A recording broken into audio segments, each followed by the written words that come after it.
With that, I'll turn it over to Senator Carper.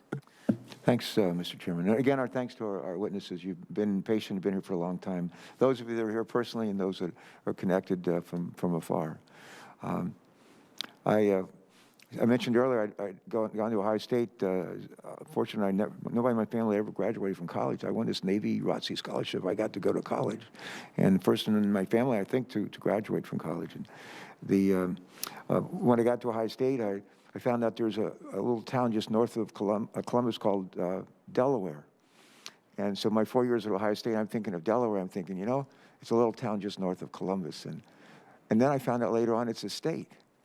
And when I finished up my active duty at the end of the Vietnam War and moved from California to Delaware to get an MBA, I learned it on December 7th, 1787. December 7th, 1787, Delaware became the first colony to ratify the Constitution.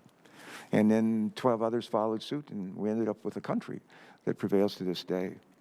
A little bit of a student of history, I know we all are, but one of the things I learned about the framers, the Constitutional Convention up in Philadelphia, just north of where my wife and I live, our family lived just north of Wilmington, is they disagreed on a bunch of stuff.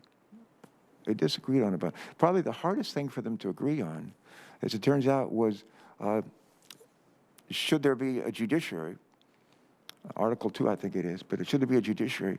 And if so, who's going to pick the judges?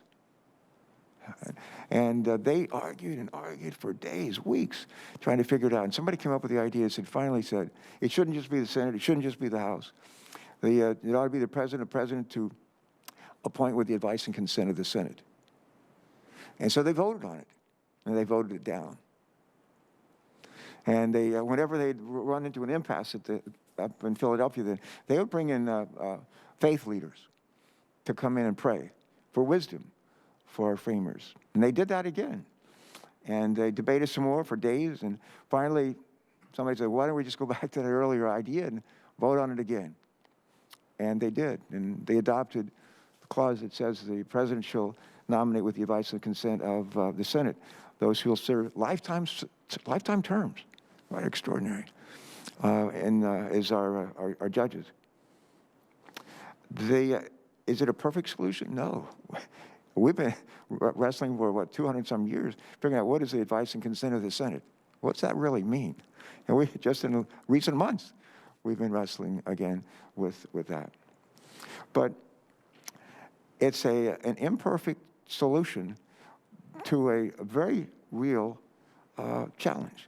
And that is that we're going to have disagreements and we're going to have disputes that need to be resolved. We need some, this is before, I was talking about football earlier. In baseball, they call balls and strikes.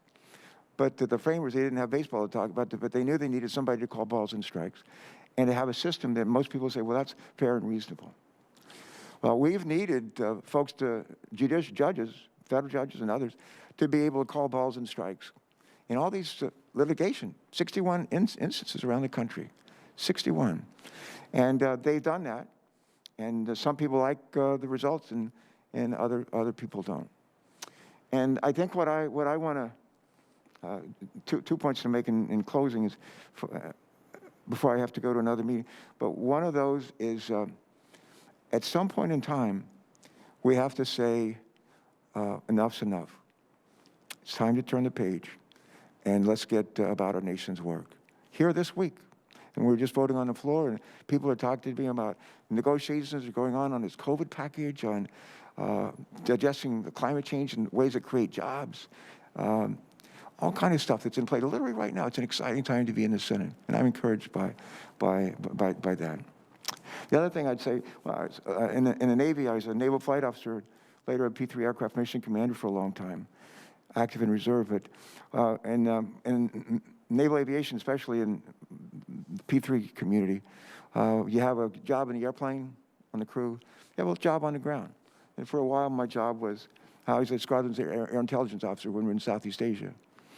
And so I have a huge respect for intelligence agencies, and we got a bunch of them, and they're really good ones. One of our friends, one of our former colleagues, was the former senator from Indiana, and he ended up as a DNI, Director of National Intelligence. and a good friend of, I think, all of us.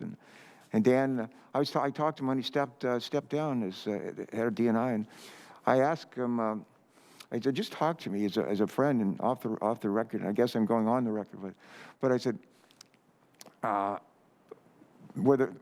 you convinced that are you convinced that the Russians were involved in trying to put their hands or fingers on the scales on the presidential elections in 2016? He said, without a doubt they were.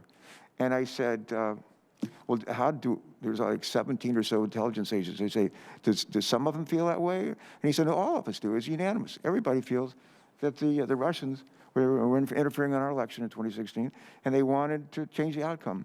And they said they weren't trying to help Hillary Clinton. They were trying to help Donald Trump.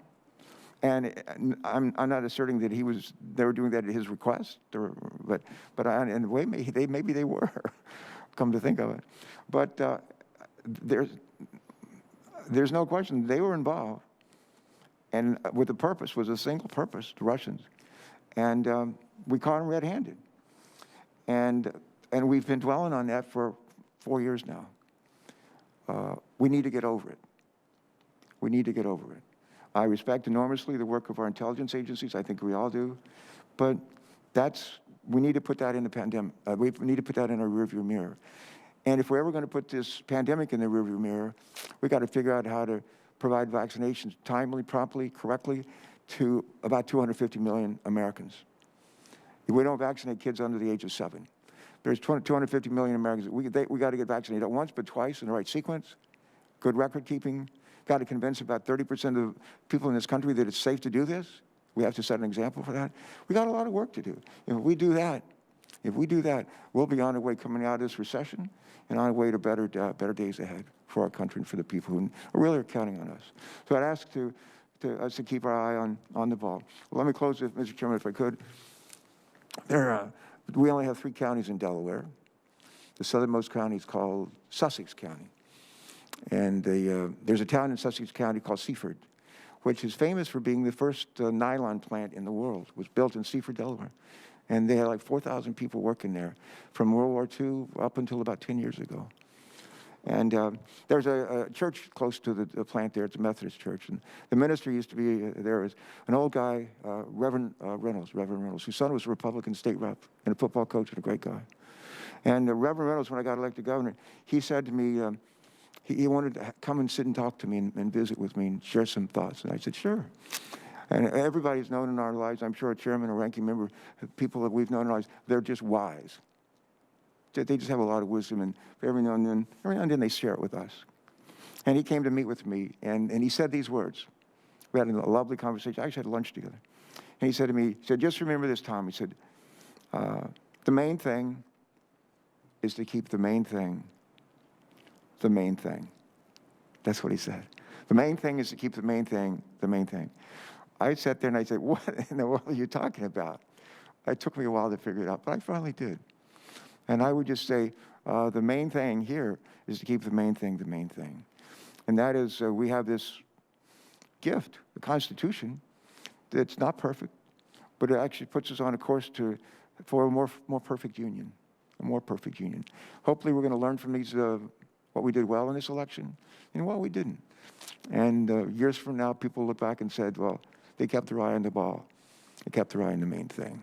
If we do that, history will look well on our efforts. So thank you, Mr. Chairman. Thank you to our ranking member, Senator Peters. Thank you. And to our witnesses again, thank you all. Thank you, Senator Carper. And again, appreciate your outreach this morning.